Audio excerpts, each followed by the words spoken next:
I think destruction is so unimaginative. It's so boring. Now rebuilding, that's exciting. My mission is to rebuild our world and to empower others to rebuild their own lives.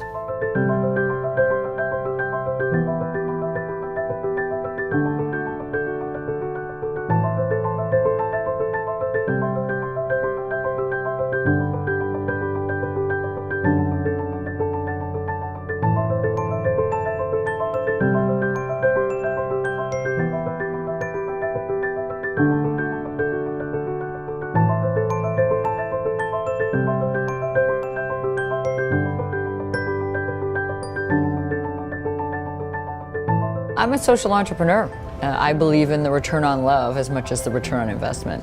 What are you doing on this earth to make other people's lives more wonderful by giving them dignity and jobs? When I started, we didn't even have a word for it. And now, because of the millennials, the whole world's demanding products that are meaningful, that have purpose, that are changing the world.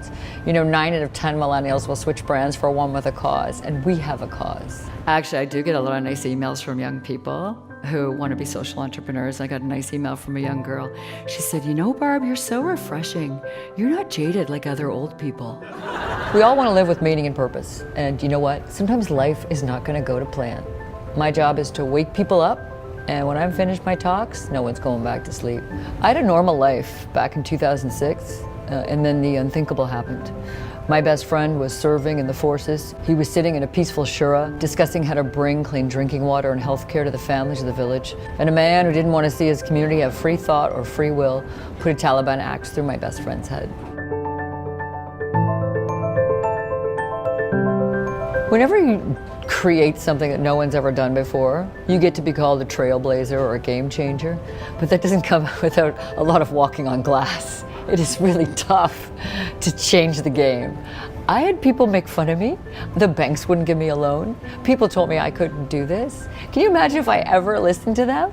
I went from launching in my garage on my Visa card to becoming one of the top-selling Clean It Sephora perfumes across the USA. The only way that happened was I wasn't letting anyone stop me from protecting my ideas. Have you ever had people tell you can't do something, right? You have an idea and someone doesn't like it? Well, here's how you're going to protect your ideas. Socrates said that women should value giving birth to their ideas as much as they value giving birth to their children. If someone wanted to harm your child, you would kick them to the curb. Someone wants to harm your idea, you defend that idea. And here's how you're going to do it. It's for men and women. I call it the cheeky Socratic method. So when people said to me, you'll never get that perfume into the perfume store, instead of defending your idea, you ask a good question back. That's the Socratic method. Ask good questions, grow with friends, be curious. So when they said, you'll never get that perfume into the perfume store, I said, why? Is that what happened to you the last time you made a perfume? I took the Stoic wisdom of the philosophers and brought it to everyday people. This wisdom is 2,400 years old and it can't fail you. I mean, I wrote a book on it and I'm in awe every day this stuff works.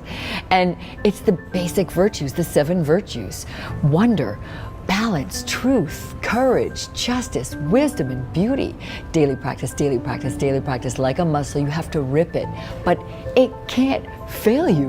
When I take people to a heavy place to rebuild, like Afghanistan, Haiti, or Rwanda, or even their own lives, I really have to lighten it up a little. You know, when you look out in the crowd and you see people on the edge of their seats and they're doing all that amazing work, all that heavy soul searching, you really have to give them a breather, you know, from all that awakening.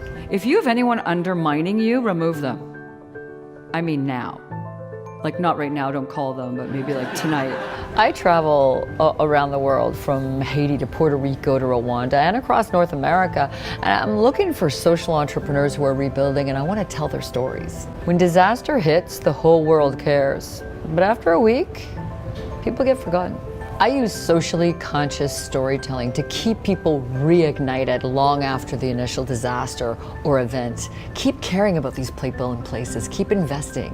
And it's not just about keeping us reignited in these developing nations. It's about keeping ourselves excited in our own stories, our own adventures. That's the key.